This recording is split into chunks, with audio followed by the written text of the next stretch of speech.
You see the flag, you see the monument, you see the headlines. You think the American government is a static thing, a building, a constitution, a set of rules. But it's not. It is a living, breathing, and often hungry machine. It is a system designed by 18th century thinkers to be slow, frustrating, and incredibly difficult to steer. To understand the United States is to understand how a regular person becomes a gear in this massive, multi-trillion-dollar engine. This is not about history lessons. This is about power. This is how the system really works. Level 1. The voter. You are the starting point. You are the voter. You walk into that booth, fill out the oval, and drop the paper into the box. You feel important. You are told this is the bedrock of democracy. But let's be honest with each other. You are the fuel. Without you, the engine doesn't start. But you don't steer. You are one of 160 million people shouting into a hurricane. You want lower taxes, better schools, and safe streets. But you are voting for a name on a list. A name chosen by a party, funded by a donor, and vetted by a political machine you will never meet. You aren't the one making policy. You are the one validating it. You are the reason the system can say, "The people decided." It's an elegant, necessary illusion. You do your duty, you go home, and the machine keeps running. Your power is real, but it is dissipated. By the time your vote reaches the halls of power, it has been filtered, counted, and interpreted by 1,000 different people who don't know your name. Level 2. The city council member. You made the jump. You got tired of complaining, so you ran for office. Now you are a city council member. This is the minor leagues of politics. You don't control armies. You control trash collection, police budgets, and zoning laws. This is where the rubber meets the road. You know every neighbor, every street, every pothole. You hear the grievances of people who can't reach the president. You are the eyes on the street. But you realize quickly that power here is limited. You want to fix the park? You need the budget. You need the budget?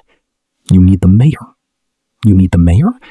You need the local business owners who fund his campaign. You start to learn the game. You are the first level of the system where you learn to trade. I'll support your zoning permit if you support my education. Bill, it's not corruption. They call it compromise. You go home at night with a headache, realizing that being an official isn't about solving problems. It's about managing the people who have them. Level 3. The State Legislator. You've moved up. You are now a state representative. You are in the capital of your state. You are a middle manager in the American government. At this level, you are no longer dealing with trash cans. You are dealing with statewide laws, education standards, state health care, and the highway system. But here is the secret. You are playing in a sandbox built by someone else. You are constantly balancing the interests of your local district against the party line. You are being watched, not by the voters, but by the lobbyists. They know your name. They know your donors. They know your weaknesses. They buy you dinner, they offer you research for your bills, and they gently push you in the direction the big money wants you to go. You think you are writing laws. You are actually just passing templates written by special interest groups. You tell yourself, I'm doing this to get reelected so I can do the real work later. But you are already deep inside the machine. You are now a professional politician.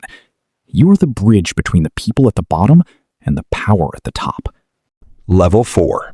The U.S. Congressman, Congresswoman. You made it to Washington. You are a member of the United States House of Representatives. You have the pin.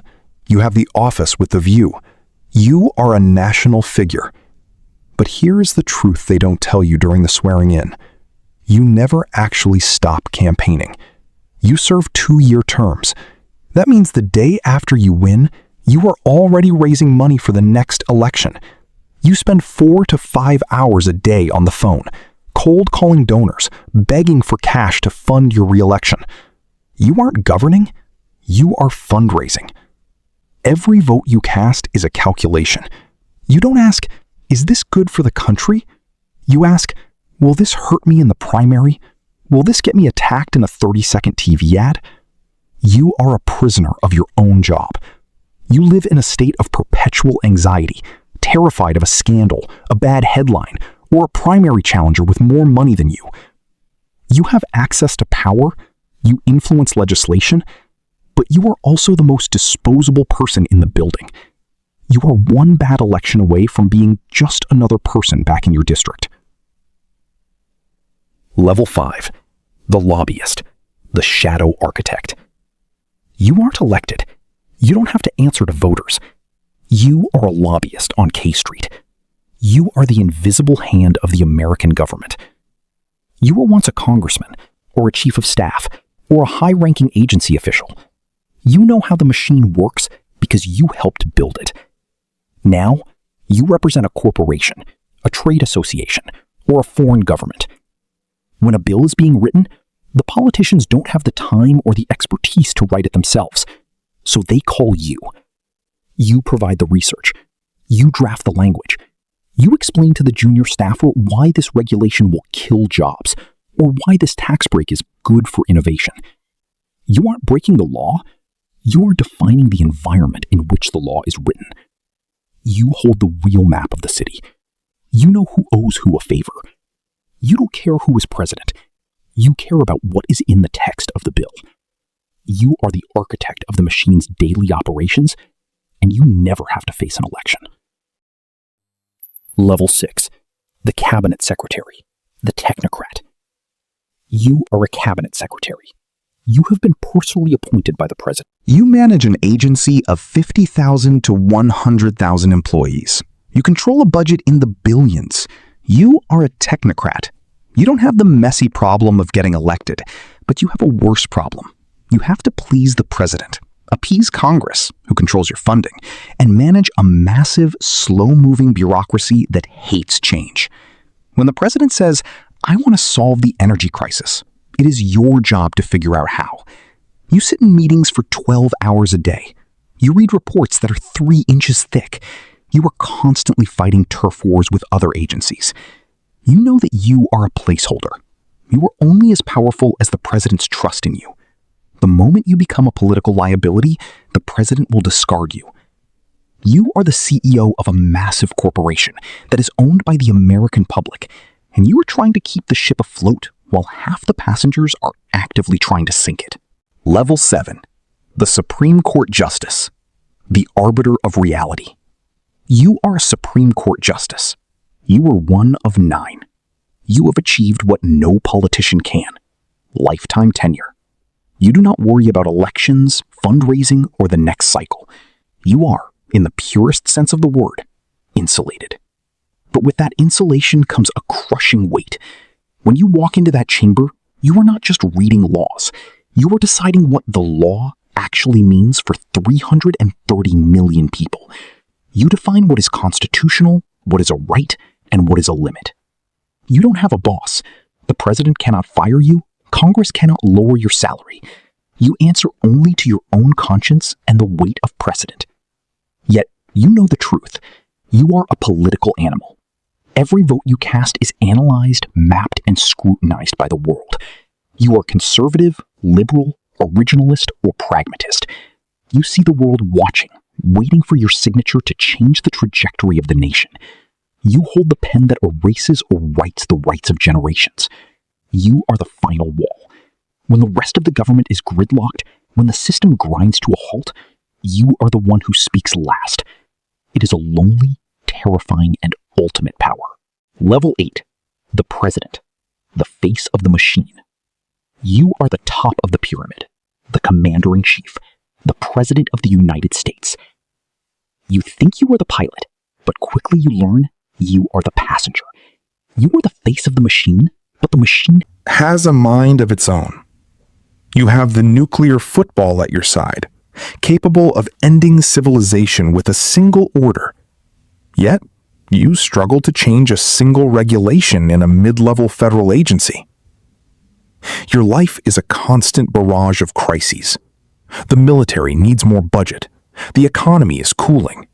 The opposition party is blocking your appointments. And the public is screaming for answers. You have the loudest microphone on earth, but every word you speak is scrutinized for weakness. You are the one who gets the blame when the system fails, and you are the one who gets the credit when it works, even if you had nothing to do with it. You are a creature of the system. You were shaped by the parties, funded by the donors, and elected by the voters. You are the ultimate political actor. And yet, you are temporary. You know that in 4 or 8 years, you will walk out that door, and the machine will keep humming exactly as it did before you arrived. You are the caretaker of an empire, not its owner.